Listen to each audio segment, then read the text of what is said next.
Hello YouTubers, Alaska Prepper here. Well, ladies and gentlemen, what you're looking at here is 2 trays of beef that I freeze dried and 1 tray of some leftover spaghetti and spaghetti meat sauce that we had from a dinner that we had a couple of days ago.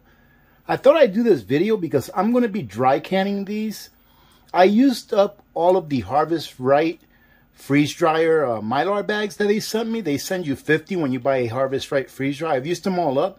And I've decided that instead of packaging my product in Mylar bags, that I'm going to do dry canning with it. So today I'm going to dry can all of this. And I figure I'd show you. That way, for those of you that are planning on dry canning your freeze-dried stuff, you'll know about how many jars it'll take to do a 3-tray batch. Now, I'm using quart jars because those were the ones that I got on sale. I would love to be able to use half-gallon jars, but they're way too expensive. So I'll be using quart jars today. And what we'll do is we'll start off with the beef, because as you can see, the beef is really easy to handle right now. Don't have to break it down into anything. And the spaghetti here, you're going to have to actually crumble it up, and I'll show you how I do that when I get to that. So let's go ahead and get the beef set up, get my jars ready, and then we'll see how many jars these 2 trays of beef takes up. All right, we're back. So I got 4 jars ready. I'm guesstimating that it'll probably take about 4 jars to do this. And I wanted to show you something first, ladies and gentlemen. If you remember my previous videos where I did a payday prep and I told you that I was getting that sliced beef from Costco because it's easier to process and cook for freeze-dried meats. Now look at this. You see how nice they come out? They're already sliced for you, so they're sliced about this thin. And all you have to do is cook them. And before you cook them, actually, you cut them into small pieces like this. It's a lot easier than having to cut, you know, a big piece of beef that's already in one chunk than having to cut it all yourself into small pieces. And I think that they freeze dry a lot better this way. So let's go ahead and fill up our first one and see about how much it takes to fill one up. Now, the way that I cook this beef, ladies and gentlemen, is I seasoned it to my liking. I left it a little bit bland on purpose. And then once the beef was done, I went ahead and put it into a glass bowl. And then I rinsed off all of the fat. Okay, I rinsed off all of the fat. And then once I rinsed off all of the fat, I went ahead and I put it onto my trays. That way we wouldn't have too much fat in these freeze-dried meats that we're putting away for long term. Now, personally, I think that freeze-dried meats, even with some fat in them, will store pretty well long term, because I see things like the fat amount that is in the, you know, other freeze-dried foods that we have. And like, for example, some of the Mountain House meals, they have a lot of fat in them, and they're good for 30, 40 years. So I'm assuming that, you know, things that we freeze dry ourselves will be good for 30, 40 years also, even though it has a high fat amount, as long as you keep the oxygen away from it. So don't skimp on your oxygen absorbers.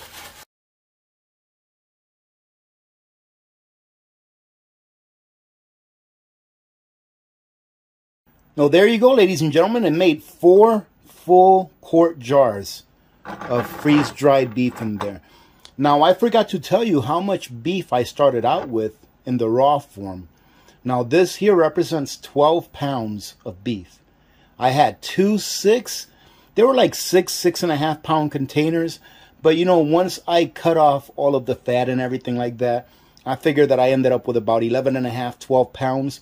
So you're looking at about 11.5, let's say 12 pounds of meat here. So if we have a family of 4, one of these jars right here represents roughly 3 pounds of meat. So you're looking at about 3/4 of a pound of meat per person per day. That's why earlier on, after I got my freeze dryer, I mentioned on a live stream or a video that my goal was to get at least 1 quart jar of freeze-dried meats per day for a full year. So this right here is 1 day. I think this is a great way to store it. Now, I'm not going to put my oxygen absorbers in here yet. First, we're going to go ahead and take care of the spaghetti and meat sauce. Get everything in the jars with that.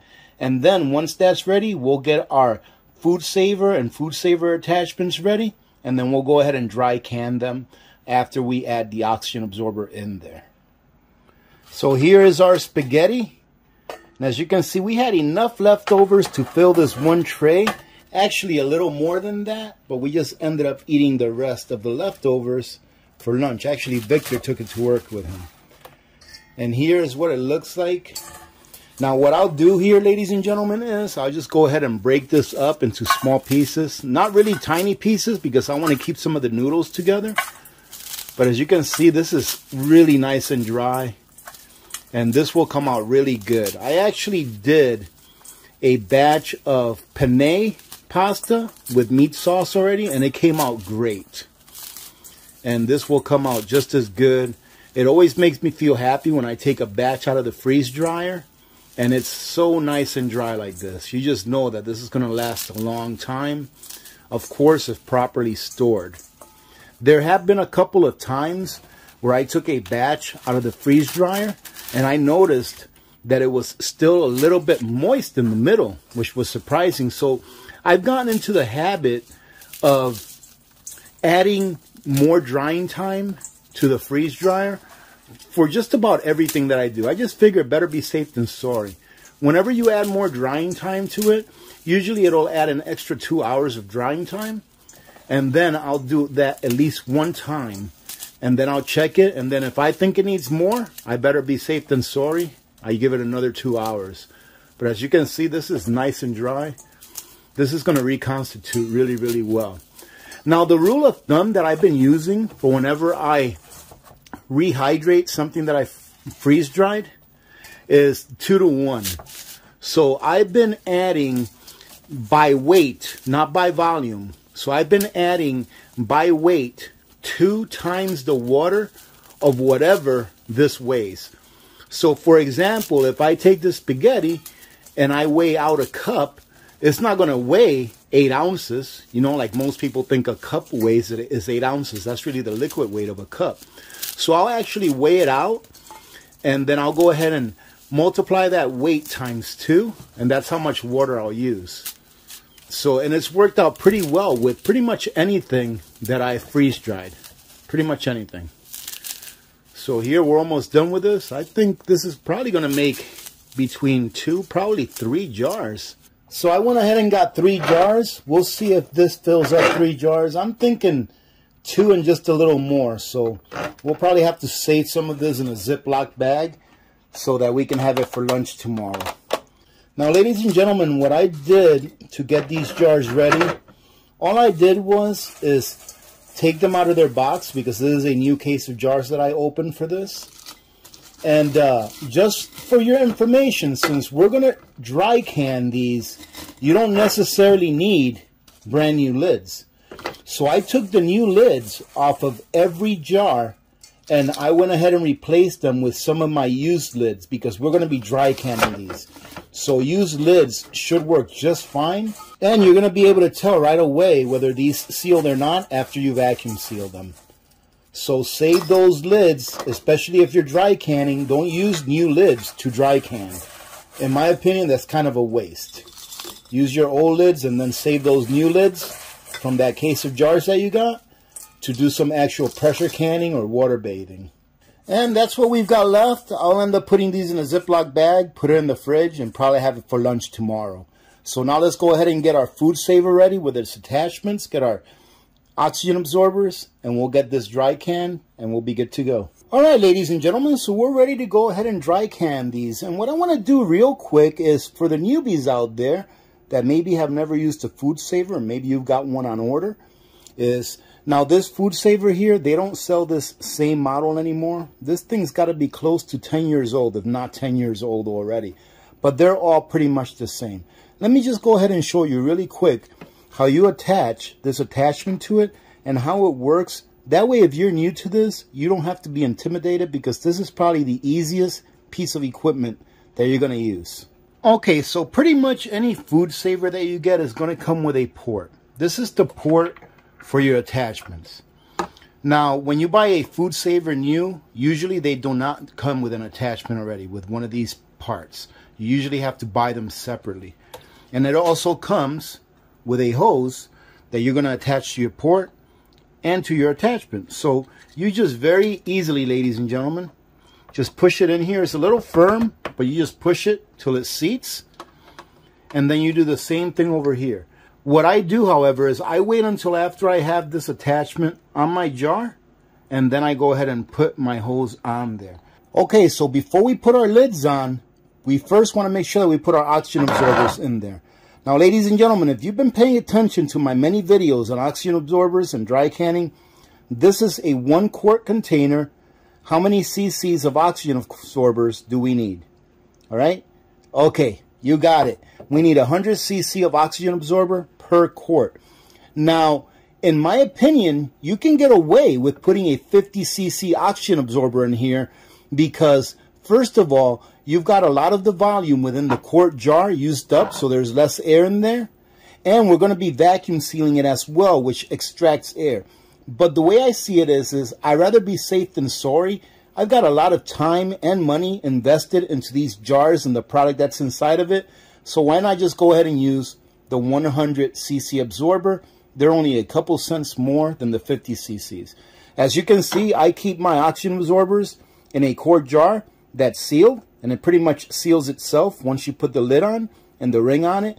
So now, before I start anything, I'm going to go ahead and put an oxygen absorber in every one of my jars, and then after that, we want to try to do it quickly. That way that oxygen absorber is not losing any potency while you're waiting to put a lid on it and vacuum seal it.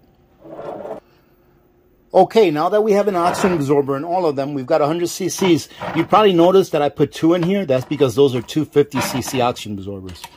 We're going to go ahead and put our used lids on these. And when you put your attachment on, you want to put it straight up and down. You want to go up and down with it. You don't want to go sideways, because if not, that'll knock your lid off of its place. All right, and you may not get a seal. So now what we're going to do is we're going to go ahead and attach our other end of the hose to this.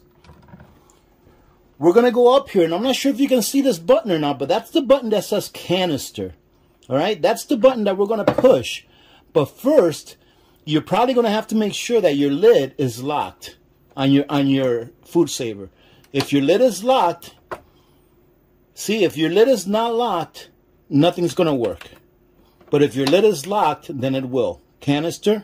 And now it's going to work right now. It's sucking out the air out of the jar. All right, ladies and gentlemen, now that it's done, we're going to go ahead and release this.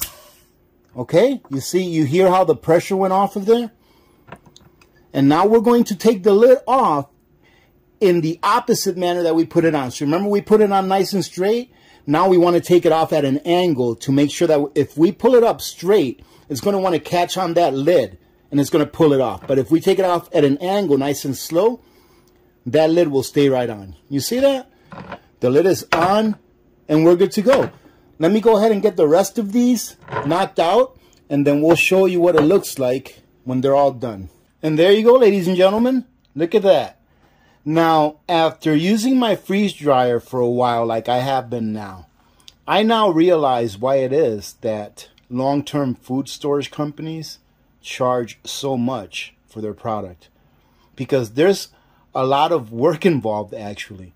You know, when you consider the time that you have to take to prepare the meat, then cook the meat, and then prepare the meat for the freeze dryer, i.e., like I said, rinse off the excess fat, then put it on the trays, and then you have to freeze it, which in the winter is easy for me because I just put it outside, make sure that it's covered, and I let it freeze.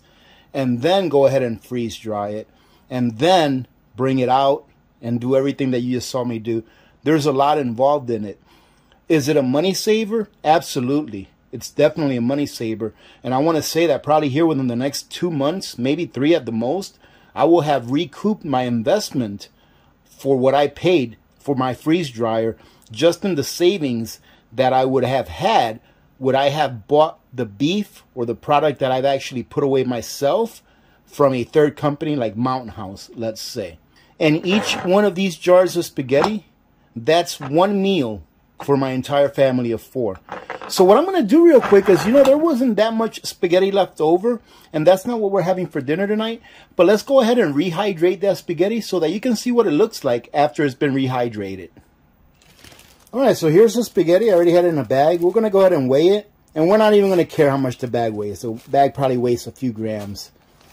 But as far as ounces, it weighs 1.6 ounces. So let's say 1.5 ounces. That means that we should need roughly 3 ounces of water to reconstitute this. All right, so I went ahead and zeroed my jet boil and put some water in there. So we've got just shy of 3.5 ounces of water. I think that's just fine. If it comes out a little runny, that's fine because it's spaghetti with spaghetti sauce, right? So let's go ahead and start this up.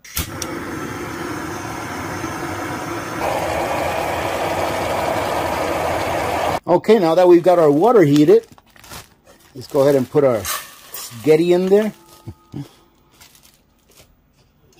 And let's go ahead and pour our water in there.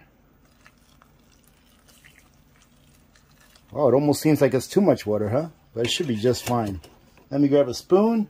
And there we go, ladies and gentlemen. Look at that. See the little tomato pieces in there?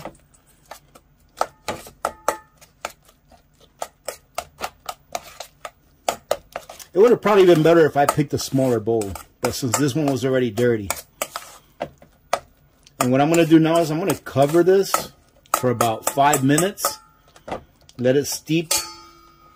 And then we'll be right back. All right, it's been about 6 minutes. Let's take a look in here. Still nice and warm. And look at that. Everything looks pretty good. Not too bad, ladies and gentlemen. I'm telling you what. I really like freeze-drying stuff. Mainly meats, though. Because I want to make my money back. But take a look at that.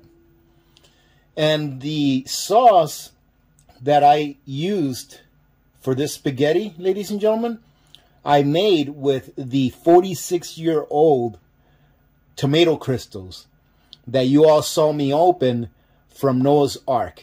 That's what I made the sauce with. I added some stewed tomatoes or diced stewed canned tomatoes. And then, of course, some spices. But that's what this is made with, ladies and gentlemen. I don't just open stuff up to show you and throw it away. I've actually been using that tomato powder. Let's take a taste.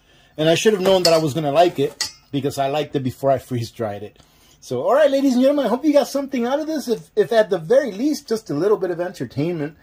But for those of you that are on the edge on whether you want to get a freeze-dryer or not, I just want to tell you that so far it's been a great experience for me. I already went ahead and bought a batch of ground beef knowing that this batch was going to be done here. So tomorrow I'll be cooking up a batch of ground beef to put in the freeze dryer probably tomorrow evening or the day after. Other than that, thanks again for joining in today. Remember to be good to each other. When good people do good things happen. Remember to reach one, teach one, and repeat. If we all did this, the world would be a better place, and you know that it will be a better place. Many blessings to all of you and your families. I'm Alaska Prepper. I am out.